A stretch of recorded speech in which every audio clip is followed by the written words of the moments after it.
Welcome back, dads. The wait is over. Today we're strapping in for an epic cinematic showdown. Kevin Feige's new MCU phases and James Gunn's new DCU.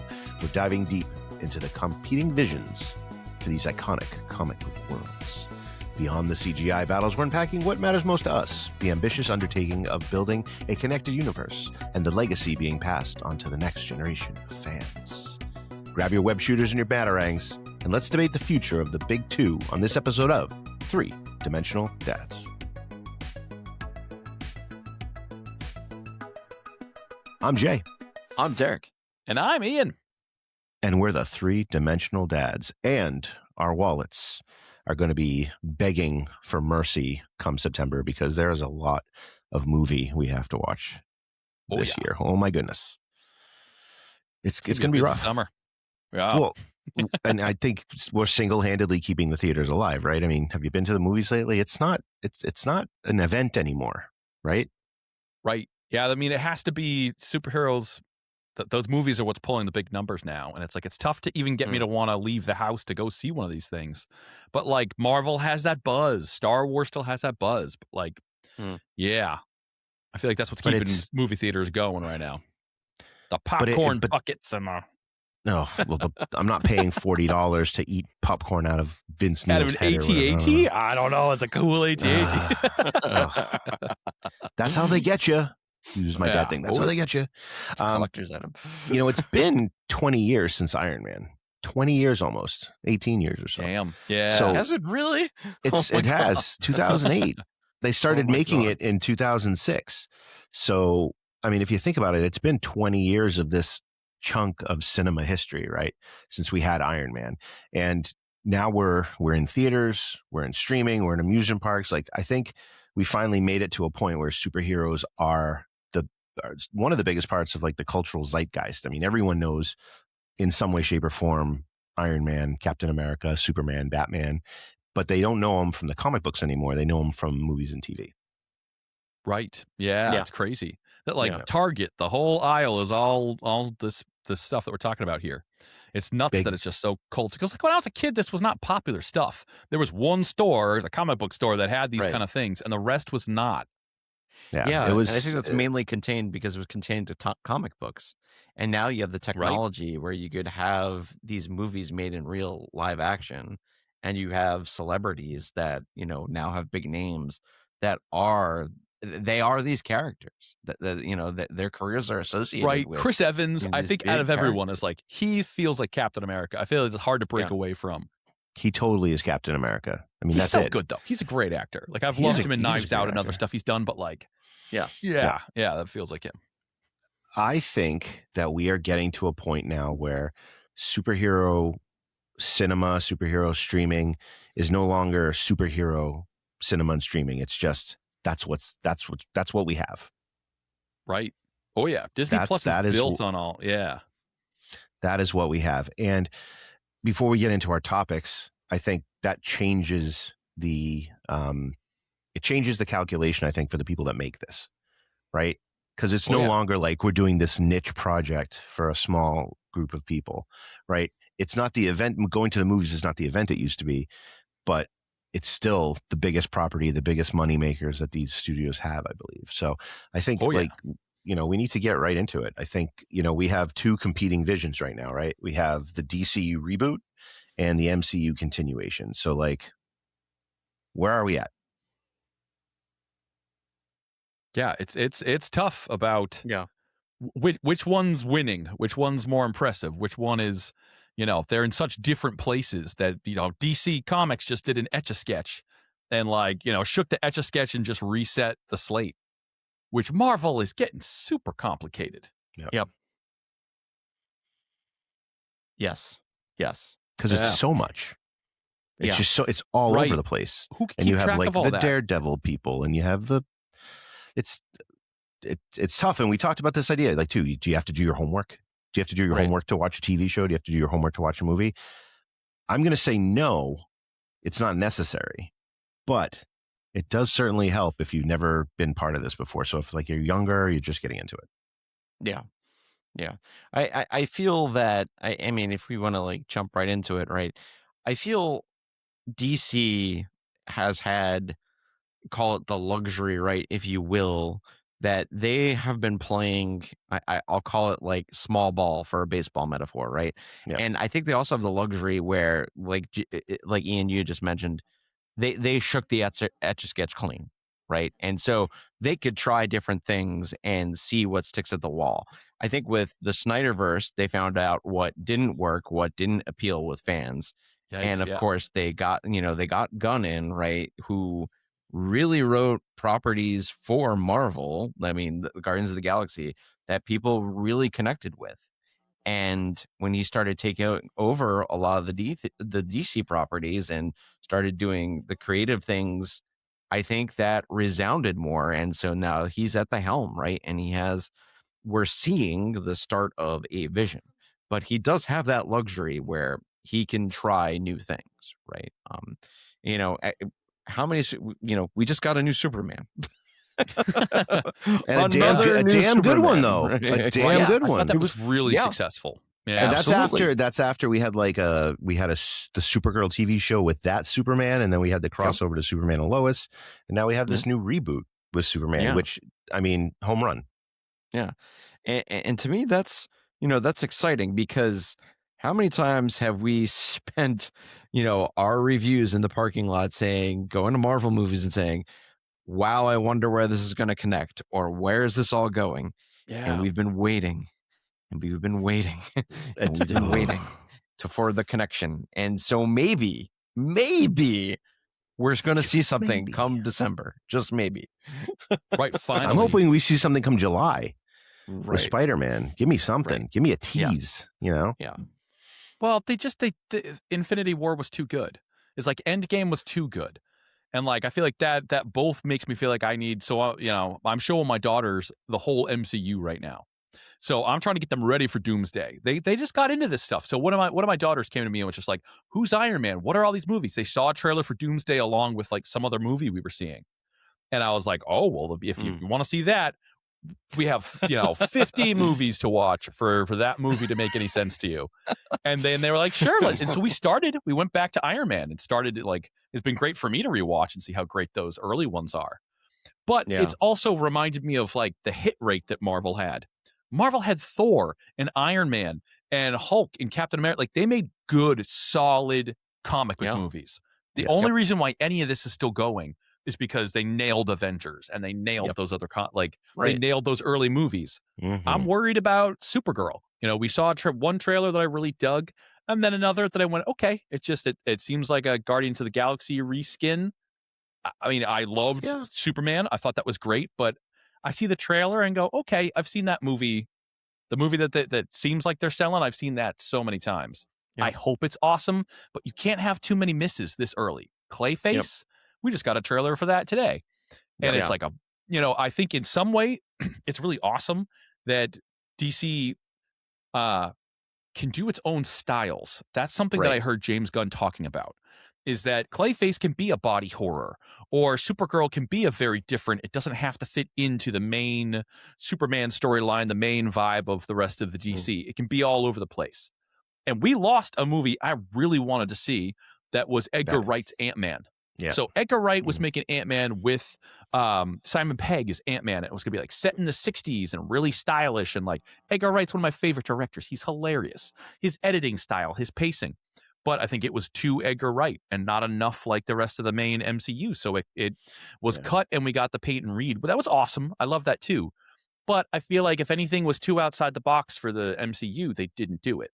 And so then we get a lot of really bland, generic. I mean, we've had a lot of straight down the middle DC movies where I'm like, okay, that was all right. I've seen that movie a whole bunch now. We're doing origin stories. We're doing the villain that has the exact same power as the superhero and the blue beam in the sky at the end. And they're not going to die because they're launching a new franchise. It's just, there are no stakes to it. We've had a lot of bland Marvel movies.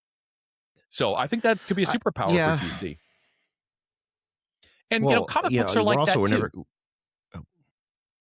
Yeah, so I love it. I'm reading Absolute Batman right now. And that can be a real departure. It's comics all the time are reinventing what the style and genre is. And so to have to stick to this MCU for 20 years, it's hard to not go outside that box. I'll get to that in a second. One thing you said, a movie that we didn't get I wanted Batgirl, the Brendan Fraser's Right. Firefly Batgirl It's film. somewhere that in a was vault. finished. I want it. It was done. Release the Batgirl cut. And they didn't release it because they were bringing James Gunn in. But they could, I think, retroactively. Oh yeah. Give Gunn the print and just have him edit it and see what happens. I don't know. I'm not there. But call it for me, give us come on. Well, I mean, like Clayface is an Elseworlds movie, right? Like the Batman's kind of an Elseworlds movie, right? And Clayface is interesting. However, I don't. You mentioned, Ian, that James Gunn is going to try these sort of, call them like different genres, but do you see them looping back to the main story? That's one thing. Although you could say Marvel kind of had sort of the same elements to some of their movies, they all worked because they were all kind of swimming in the same direction. Do you take something that's a horror kind of like villain with Clayface? Like, would you take the latest Joaquin Phoenix's Joker, right, and put that directly into James Gunn's universe in Batman, right? That, or whatever that Batman's going to look like. I wonder how that's going to work. I think they weren't thinking about that at the time. I don't think it's going to work. And for me, I mean, this is my big thing with, we don't have to necessarily say who's winning, who's losing, right? Because for me, it's always been about the stories. Okay. Yeah. And I'll kind of get to this point. And the storytellers tell the stories for the kids and all of us. That being said, though, like the excitement of a reboot like Superman and the excitement of a continuation of the stories, that's what's keeping us engaged as 40-year-old, 40-ish year old people. We are all 40 in our 40s. No, Ian, you have one more year, right? No, I'm 40. Yeah. Oh, congratulations! Welcome to the old people's club. No, but you understand what I'm saying, though. Like these stories are keeping. I mean, we grew up with this stuff before this stuff was cool, so we're in it no matter what. But that anticipation for the younger generation, our kids, like, I mean, you're showing your daughters all of the MCU to get caught up right for Doomsday. I think it's that story anticipation. I think it's like waiting for it's like The Princess Bride, right? Fred Savage starts off not liking it, and then all of a sudden, like, the grandpa like puts the book away. Peter Falk's like, "Oh, I think you're too tired for this." And no, Dad, Grandpa, keep going. On the other hand, though, some stories do have to wait for the right storyteller, and I think that was James Gunn, right? So I think the stories we got from Zack Snyder were cool, but I don't think they necessarily had the right seasoning on them. I think they were great actors who were put in a big tentpole movie, and just it didn't come together. It didn't mesh. James Gunn, right, has his DC story that he's going to tell. It's outside the Batman universe, which, I really hope that they bring around Clayface to the Batman universe, because that would be cool. Batman, Clayface, the Penguin, and a new Joker, hopefully. But that anticipation, I think, is the most important part. That anticipation, like, I mean, we're spending 40 minutes or 35 minutes talking about this stuff now. Like that's why it's important, because it's important to us, and those storytellers know that, and I don't think they want to disappoint. They want to tell good stories.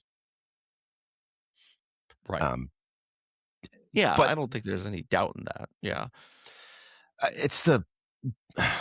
But for me, you have the stories, but you also have the characters, right? So like those characters, right? They're we have the storytellers, but then we have the characters. What is the storyteller going to do with those characters? And we have like some very important characters: Iron Man, Cap, Superman, Batman, Wonder Woman, Thor. Like all these characters who, for the last, like we said, box. 20 they're like years, those ones that could sell a lot. Like at Target, they're on the lunchbox. And they both kind of have these different sets. So like we got, they call them the Holy Trinity over on DC with the Batman, Superman, Wonder Woman. Yep. And then I feel like, Marvel has their Captain America and Iron Man and Thor and Hulk. Well, the thing too is that because they're doing the reboot of the DC universe, they have a fresh palette. I think that James Gunn doesn't want to do the same stories we have. How many times have we seen Batman's parents dying in the alley? How many times have we seen, we didn't look in this Superman, in the James Gunn Superman, Pa Kent wasn't dead. He didn't have a heart attack, running after a tornado or something like that. Right. Like he didn't he was there and they had a relationship, and that was great. It pushed the story along. I think that James Gunn probably wants to do like, where is Batgirl? Where is Nightwing? Where is Damian Wayne? Where is Superboy? Right? Bring those characters in, like tell new stories with these legacy characters. Like, don't go back to the well. Whereas Marvel has the blessing and curse of longevity, right? So like, think about this. You're at a crossroads right now, this doomsday, right? With these incursions, you're having Robert Downey Jr. play Dr. Doom, you're having all the people meet, and you have the old X-Men. I think what would be really great is to tell a new story with new X-Men, but in this universe, right? So I'm thinking Mr. Sinister, I'm thinking Genosha, I'm thinking like the real Sentinels, like I'm thinking all those things. Push it forward. You have a really good space with Iron Man, Cap. They could be multiversal people, right? You could bring in new characters. I think they're starting that though with Sadie Sink as Jean Grey. I really do think she's Jean Grey. I know that's just a rumor. I think she's Jean Grey in this MCU. So it could be a good start. And from there, you could go anywhere. You could get the Young Avengers, you can get Miles Morales, right? So I think it's not the fundamental characters anymore. It's not those lunchbox characters. I think now we're going to start to see the new characters. Nightwing, Damian Wayne, the Red Hood. Like we can bring in all these new characters and tell new stories with the legacy characters still there as like a handoff. I mean, I guess the question is it going to put butts in seats, right? That's the thing. I think what you said about X-Men could be true, right? Because, well, I mean, you could transition that now. And if you're really saying, okay, now Marvel, it's owned by Disney instead of having it be Fox, and that is like your transition point. I mean, that's a new telling of that story. I think that's been told a couple times, granted, but I am weary, and I'm calling it of Marvel falling into the Skywalker trap, right? And we saw this with Mando, right? You're going back to the well. Can you let go of those legacy Avengers characters, right? And even for Doomsday, you saw that Thor will return, right? Captain America is going to return. We thought Captain America was sunset, right? He went to have his life with Peggy, and Iron Man is dead. Honestly, spoiler alert. Well, I mean, seriously, right? But I mean, I was excited for what's happening with Shang-Chi, right? I've been waiting, for them to like launch into this new era, right? So I just feel like they could really, if they're going to keep on relying on those guys, it's not going to tell like the next generational story. No, it isn't. And you're going to get there.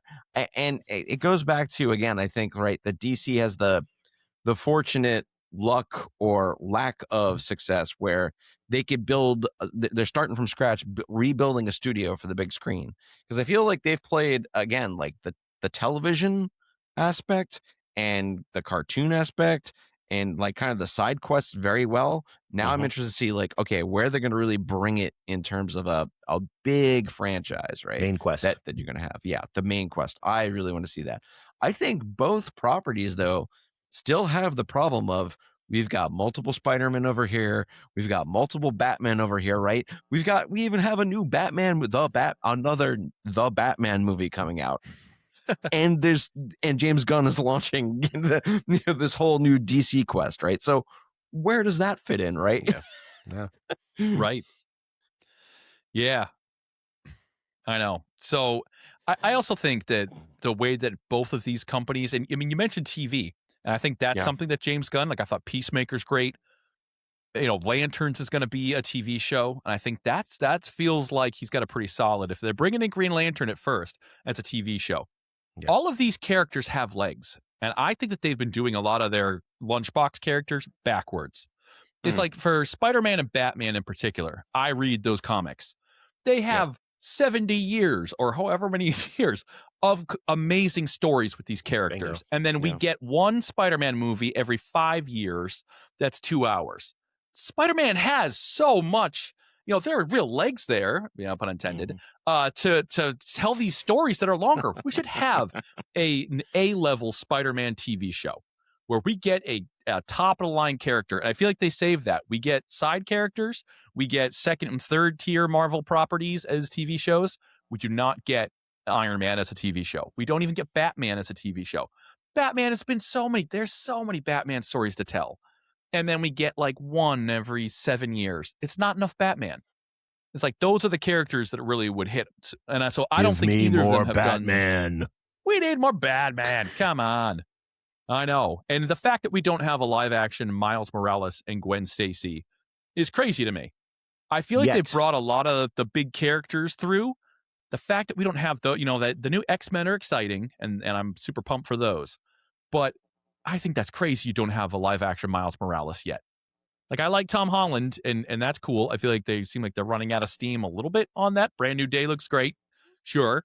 I love him. But come on. We need a Spider-Gwen.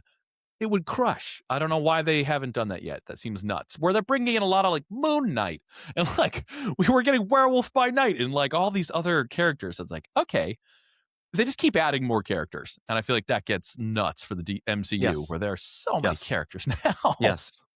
Yeah. But I also think James Gunn has a chance to do interesting stuff with his characters when he's launching Batman.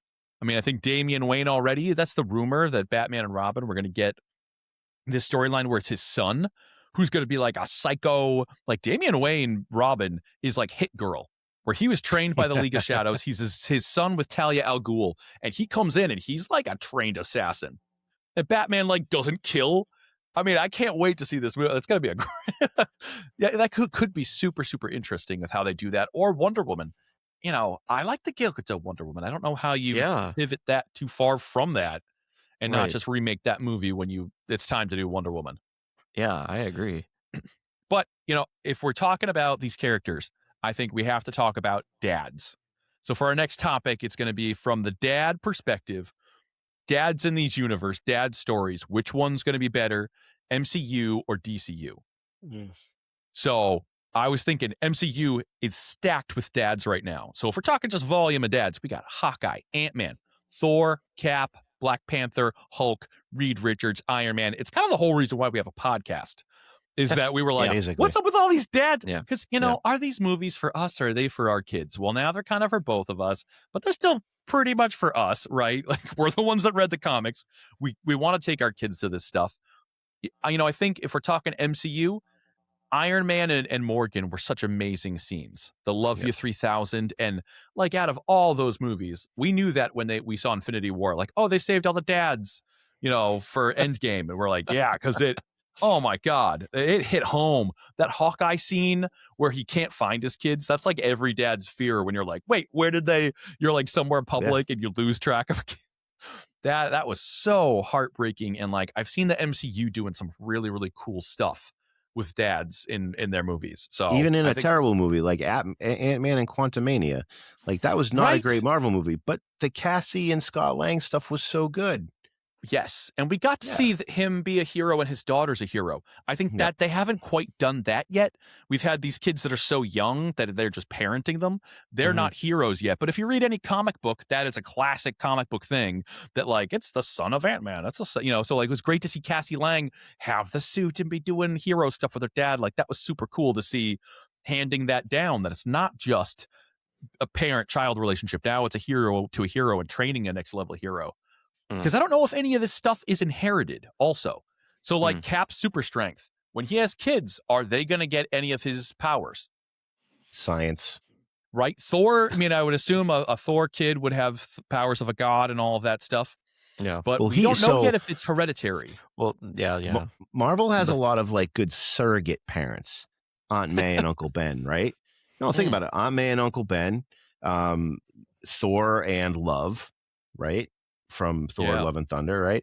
Who else was a surrogate parent? Hawkeye and Kate Bishop, right? Right, yeah. Even the Red Guardian and Yelena, right? Yelena's, I mean, he basically raised her, but they're not blood related. They were there because the Russians put them in, you know, Ohio or something, right? So there's a lot of good like surrogate parents, like parents taking on that role.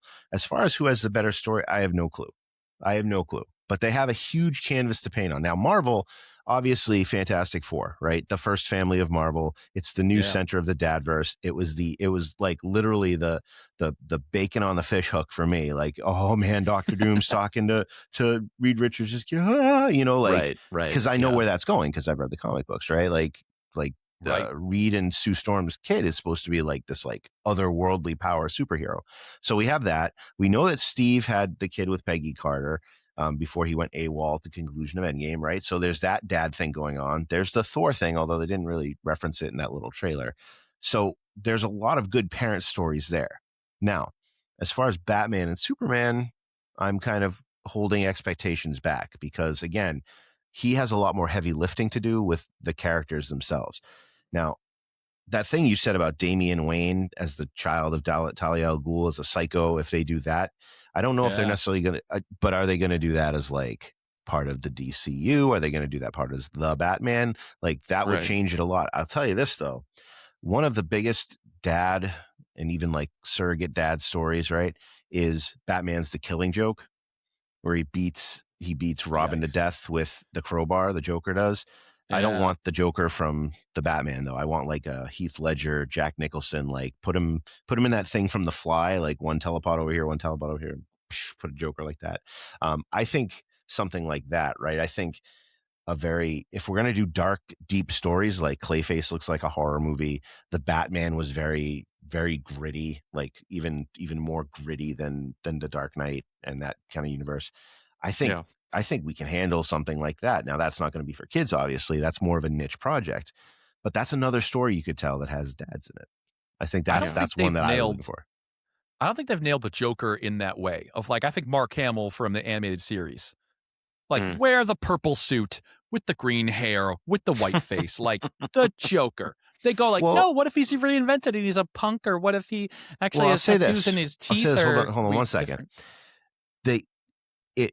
Ledger worked in the in the Nolan verse. Right. Nicholson worked in the Burton verse, in the Burton verse. That's really hard to say, right? Like we've had good Jokers in each of the universes. I would say that Jared Leto's Joker was kind of the abnormality. Like the Suicide Squad Joker version, I did not like, but the 10 minutes he was in that uncut scene from Justice League at the end where he's like basically telling Batman like, you know, hey, you let your son die, blah blah blah, right? That Joker, that version of Jared Leto's Joker was perfect for that universe. But I think we need for this James Gunn universe. I don't know how you're going to do the Joker. Like he's going to really have to be the clown prince of crime. It depends on what the Batman looks like or what Batman looks like in his universe, right? I think that's going to be a big. Is it going to go more comic booky and light like we saw with Superman, or is it going to get dark? I think that's going to be dark. I don't know if I really have a lot to add to what you guys did, but I'm going to say one thing, just in particularly about Marvel. I don't think, and this is just my opinion, again, kind of going back to what I said before, you can't look in the rearview mirror and take credit for Endgame. I know they have a history of building on those parental relationships and things, and they have definitely set in, family dynamics and pieces. I mean, like you mentioned, Jay, look at Fantastic Four. The selling point of the movie is we're family, right? That was families of the whole universe, right? And we saw that Doom, right, was taking the child because, or at least messing with the child because he has the superpowers, right? So we definitely know that Marvel has that strong tie-in, but I just feel like I want to see where they're going to take future relationships, right? In telling the parenting story and the father story. I really did think though that I enjoyed how they handled the Kent family in Superman a lot. I thought it was really awesome. It was different, right? And I really enjoyed how at the end when he is in, his fortress, how he's looking at, the pictures and appreciating, what he has for family. I thought that was really cool. I also really hope that, it'll be interesting to see what Supergirl is like, if that's like a flip to that coin, or, does she come back to family type of thing? I think maybe you make some inroads with that. So she kind of feels displaced. She's on a different planet. He's kind of the golden boy type of thing. So I'm really looking forward to seeing how those stories weave in and out. And of course, how are they going to handle, Bruce's parents type of thing? That's a big question too, right? So no more crime. Spoiler alert! What happened to his parents? Yeah, I know. So Derrick, as the newest dad, right? You have the freshest child, right? The freshest child. Too young to go to these. Too young to go to these. But eventually, right? Yeah. Which universe do you see yourself kind of more excited sharing with both the big one and the little one? Yeah, well, see, I still go back to this now, and I hate to say it because it's just shiny and new, right? And Ian, I'm not doing what you did with your daughters, because do it. Superman was just a good jumping in point. Right. My older son was just too young to like start those movies, and so I just feel like right now with Superman, he's seen it, he loves it. I really do feel like it's an easy starting in point to get into kind of like the superhero movie universe. Not that those other movies aren't, good, or you could go back and take a look at them, but I really feel that DC is killing it, honestly. Yeah. I maybe I will say this, with the exceptions of Spider-Man, right? Because Spider-Man always seems to be its own individual type of thing. Like my son loved Into the Spider-Verse, right? Oh, and we're still waiting for like the third movie in that too, right? But I gotta say though, for like just in the time investment, I really feel like the new DC is, I know, something I'm really kind of interested in being like, all right, let's go see the new one, right? Type of thing. Yeah. Right. Is making an event. Yeah, for me, I think that if I was just looking at who has the strongest slate going forward, I mean, I feel like Marvel's got its work to try to cut some clear path here. That DC can start fresh, and Batman, to me, I mean, that is always the crown jewel character of like any character. Like Batman is one that like an actor can really, with depending on the casting, can really establish themselves or like sink into. These characters of the Joker or Robin, like some of these are just like top tier. They could do something really cool. I don't know if I'm that excited for MCU for any characters that they have. It's like, yeah, I'm sure the X-Men will be cool. They'll get a new Wolverine or new Cyclops. Like, I'm pumped for those. But Gambit. Batman's the one. Gambit, right? Like Lanterns, I'm excited for. I think it's cool to start that. When I look forward at the MCU, I don't know if those movies have me as pumped as those other ones.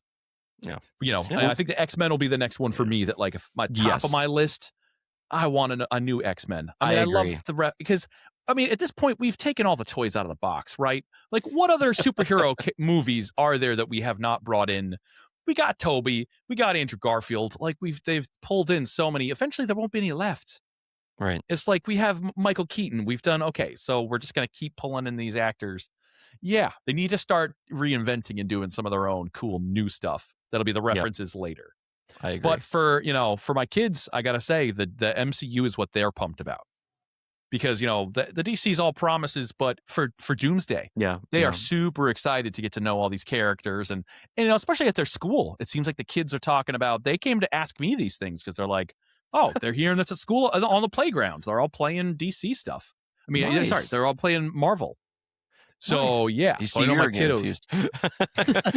I feel like a loser. My kid just asked me about inflation and the Constitution. Hey, there you go. I also think, my daughters are girls, and so that's something it's a whole different lens to look at. I looked at these movies as like, I'm a 40-year-old middle-aged guy. Why did it make me happy? It should be about me. But I like that DC has Supergirl coming out. Yeah. And I think for them having these female characters that they can get pumped for, they love Crypto. Every moment with Crypto, they're gonna just absolutely love. So Wonder Woman, I don't know what they're doing. But I think Batgirl is another one that, like, man, if they do that right, my daughters loved Batgirl on the 60s TV show. They did it right. It's sitting in a vault somewhere. Right. I know. So, but I think that's a whole different thing as a parent now. It's like when I'm sharing these with them, having strong female heroes is just as important to me now. So, yeah, I hope they bring it. Yeah. Well, here's my problem.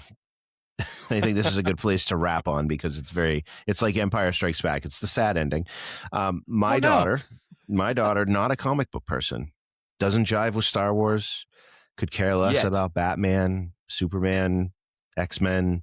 She I mean, she liked watching the cartoon Spider-Man, but like the cartoon of like Spider-Man as like a third grader kind of thing. Yeah. Spider and his amazing however, friends. You watch and this is where I'm going to get deep. I'm going deep. Nice. I'm going deep. It's not the characters. It's the parts of the story, right? I can share those parts of the story with her without having it be a comic book movie lesson, right? So, I mean, I think one of my favorite lines of all of the comic book cinema, whatever it is, with great power comes great responsibility, from the Marvel Universe, from Peter Parker, right? Yeah. Like if my daughter wants to be a doctor, like she's 9 and wants to be a doctor or a nurse, I mean, that's a lot of power, right? That's a big responsibility. Then you have from Superman, right? Truth, justice, and the American way, right? That's an important lesson, right? I know, we're in crazy times politically right now, but truth, justice, and the American way, right? Fight for what's right. I think those lessons are great, and I could share those things with her. And she's 9. Maybe I can get her to come see Supergirl. Like maybe she'll get, with Crypto, I can say, hey, look, want to go see a movie? She's not a huge theater first person because of the noise. She doesn't like to really, I mean, like now I'm surprised we have any hearing left over, because now you go in the theater and it's like, it's like, 19 million decibels. Yeah. But that's the great thing. And I think this is where I'm going to wrap it up for us, right? It's the great thing about these stories. They don't need capes. They don't need armor. They don't need anything like that. All we need is a story. Just give us the stories and keep giving us the stories. And yeah, some of them might be swings and misses. Some of them might be home runs. Just keep giving us the stories. And I think that's the real takeaway. Marvel and DC, just keep giving us the stories, and we'll pay the $17, 7 on Tuesdays, because that's cheaper.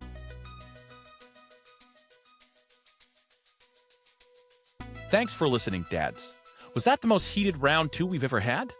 We hope our deep dive into the cinematic showdown between Marvel and DC was worthy of the big screen. If you want to find out more about Three-Dimensional Dads, follow us on YouTube, Instagram, and TikTok at Three-Dimensional Dads, or email us at threedimensionaldads@gmail.com. We want to hear from you. Did our talk about all the new movies to add to your watch list stress you out? Well, in the next Three-Dimensional Dads, we have streaming overload. So many new things to watch, so many monthly subscription fees.